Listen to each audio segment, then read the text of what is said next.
Hello, welcome back to the ministry. This is Taj McCameron, and I got a quick word for you. This is a series of words that came to me over some days. I saw multiple programs that God gave me a recollection of, that gave me understanding to something. And I thought I would share the revelation that He gave me. Number one, the first program I was looking at, Bonanza. It was on television, and they were talking about this woman. This woman had a level of high standing in the community. She was an entertainer. She was well known. I don't know whether she was a play actress or a musician, but she had come into town. But as we know, in the town of Bonanza, this was during a level of time frame when people used to use carts, buggies, carriages, all this kind of stuff, right? Well, where she was going to need to be crossed into this new location. So she was coming into town, but there was no way for her to get across with her, what do you call it? The cart of stuff that she had, right? But there was this guy he was one of the main characters of the program, named Hoss. And catch this. He was instructed when he arrived at the river that they needed to move her property and get it from across the river so that she would be able to make it to her show that night. I think it was coming that night or the next night. So they were just telling him, this is what you're going to need to do. Your spouse was given an instruction by God of what he needed to do in order to help you cross over to where you needed to be. And in some cases, your spouse was slightly disgruntled about that, because it's like, I just walked in. What do you mean you telling me what? Because that's what he seemed like. But as the progress of the episode went on, we came to find out that not only did he do it, catch what he did. He got in the water. He took huge branches and developed a footbridge with these humongous branches in order to develop a bridge to cross over. Recall the words that I've been saying about the bridge being out, and then the bridge may be there and it may not be there. Catch it. He had to physically create the bridge. Follow me if you following me, so that she could walk across it. Some of you are in a season where there is a gap between where you are and where you need to cross over to. Your spouse is going to be the one to bypass that bridge. Whether he's going to physically create the bridge, or he's got the information that you need that's going to connect with the information that you have, that's going to bring forth the manifestation of the bridge necessary for the manifestation of what it is that you need to see made manifest. Are you picking up what I'm putting down?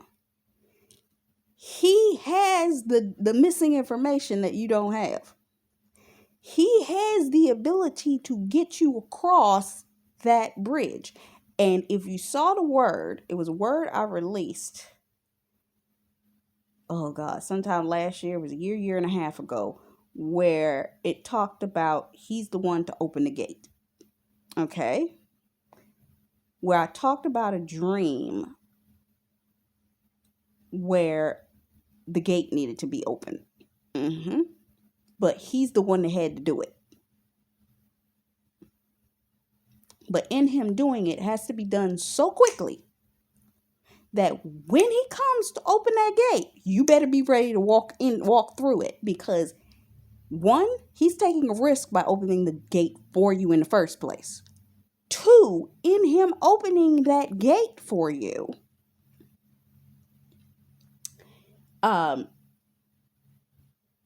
he's got to close it. He has to open it and close it just as consecutively as he opened it. Meaning it's a brief window of time that gate can be opened and closed. She had to walk across that footbridge, but in all actuality, the bridge wasn't fully complete. Some of you are in a state where it looks like it's a disarray, where the completion of your crossing over seems like it's incomplete. You looking at God saying, I can't get across this. I've done everything that I know how to do. I done walked as far as I can. I done got. They still trying to get this key bridge thing taken care of, and they still trying to remove the debris from the halfway part of the bridge from the cargo ship.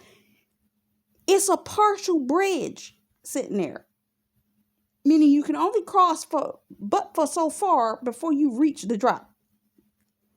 She could only physically walk across the footbridge up until a certain point before she was going to need help to get across the rest of the way. And my assumption is he not only had to carry her property across the bridge, because he had to put the property on his carriage, but he had to carry her across too. Because the type of clothing that she was wearing, she had on one of those full billowy, them 1900, them big corseted, truffled, huge red dresses that, you can't just walk around in. And especially going across a bridge of water, she wouldn't have never been able to make it without that dress ended up all up in that water. So I'm pretty certain due to the fact that he had to carry her over. Your spouse is going to have to carry you over. He has to. You ain't getting across no other way. Secondarily, there are things that you need that your spouse has answers to. There's certain things that right now you're worried about, that you don't understand how these things are going to get taken care of because you've tried everything you know how to do on your end. But you have to understand, God has given your spouse wisdom ahead of time as to what it is that you need, and he's doing it for you. Which brings me to the second program. I was watching NCIS, and I'd seen the episode before, but my brain didn't kick in because I think I watched the second episode, not the first. I didn't realize it was a 2-part episode. In it, you had this geeky dude who worked for the main department, but he met this young woman who is a lounge singer who was just trying to make it. But he heard her story. That once he had heard her story, he kicked into gear and started making some phone calls. So he ended up calling the social service department, stayed on the phone, talked to them, found out the instructions of what he would need to do in order to help her get her child back. Then he found out what was each step that she would need to take. 1, she was going to have to find a proper level of employment. 2, she was going to have to find housing in order to stay. And 3, they would release her child to her if she had these things taken care of. But she knew she needed a lawyer for that. Guess what? He went, called the department, found out the information that he needed to find out, went to his boss who owned a food pantry. The boss, he hired anybody anyway because he was that kind of guy. He's like, if they need help, I'll hire them. So he just talked to his boss, and his boss was like, sure, if she needs a job, I'll take her on. That's the only place that we need help. Put her in a food pantry. They're like, oh, cool, great, she got a job. Now, let me find her a place to live. So he goes and he goes to his old boss because he used to work for the other department, and he knew that she not only had a house, but she had a secondary guest dwelling off of her property. And because he knew that woman knew him and they was like family, he buttered the woman up and said, come on, just help me out. She's like, why are you helping this woman? It's like, you talk about this girl like she's a we. Pause. Your spouse has already figured out what it is that you need.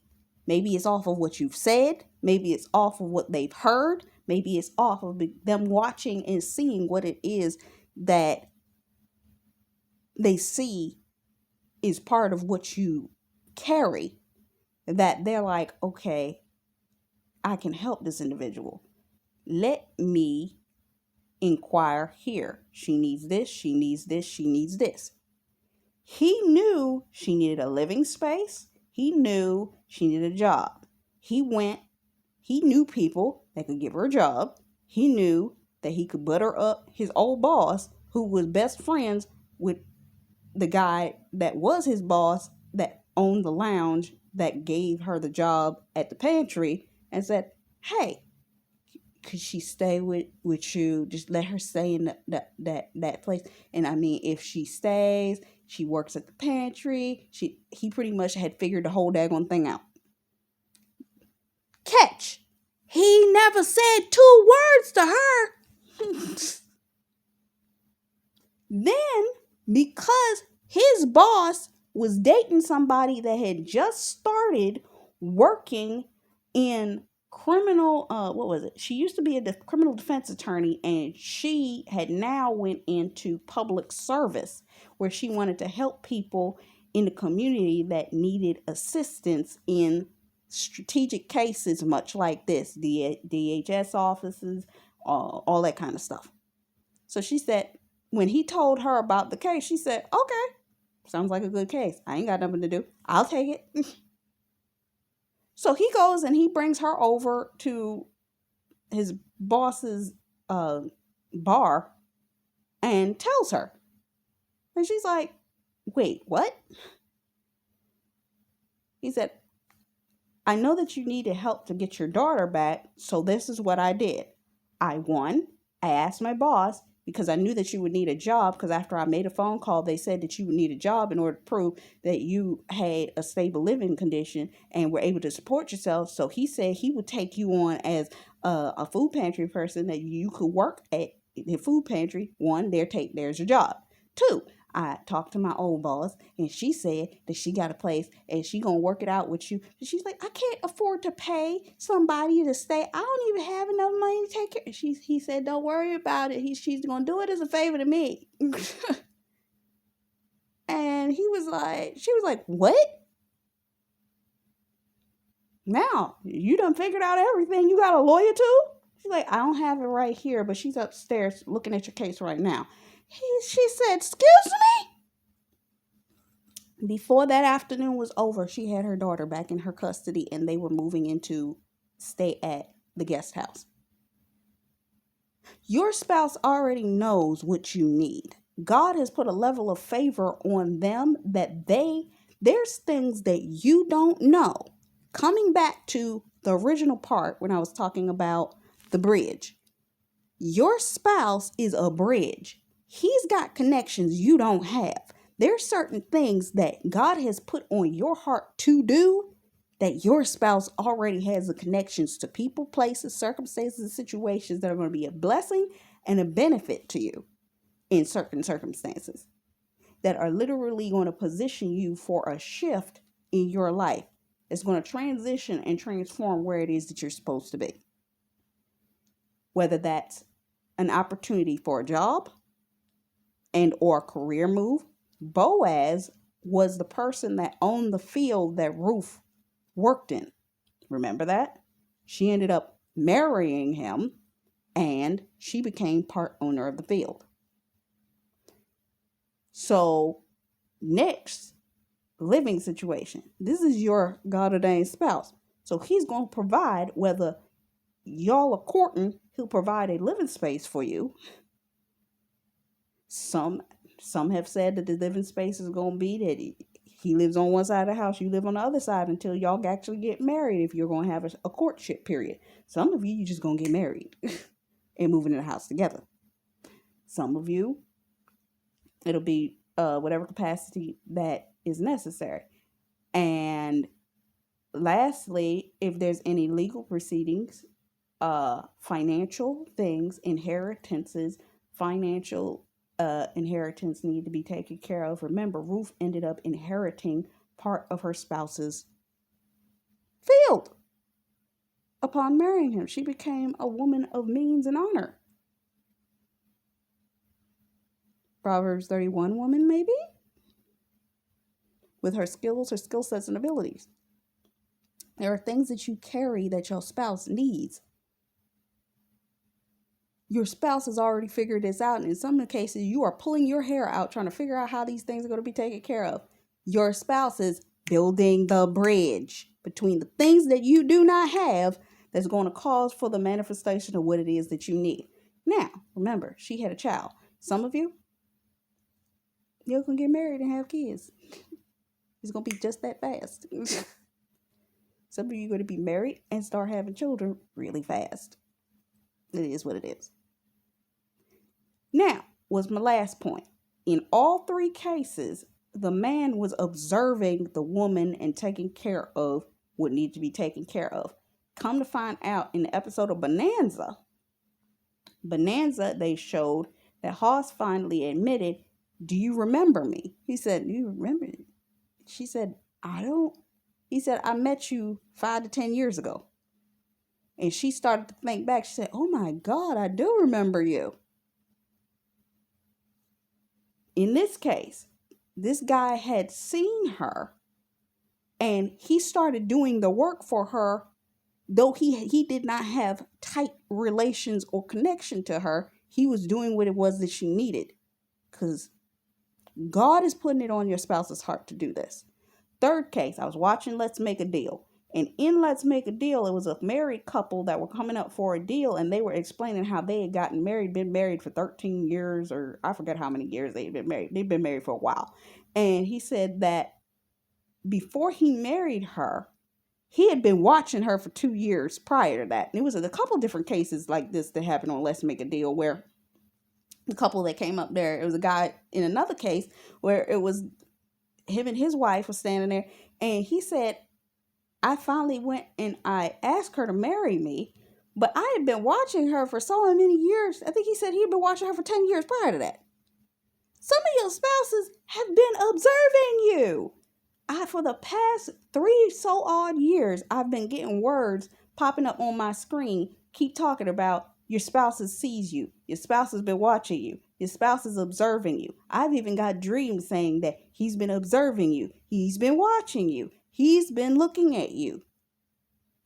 Just because they don't say it, and because to us, because we are females and we like interaction, we have a tendency that we want interaction and then to say, hey, how you doing? What's up? We want them to talk. But God said, don't say nothing. God had them on assignment to do, not talk. Because the enemies have been watching them too. And they were supposed to do the assignment without saying what they were doing in the midst of the assignment to keep monitoring eyes out their business. But when the time comes, the footbridge that you needed to cross over, done. The gate that they need to open. They're doing the work on their side. Just because you don't see it doesn't mean that they're not doing it. So that was pretty much my word for you guys. I hope this blessed you. Until next time. Bye-bye.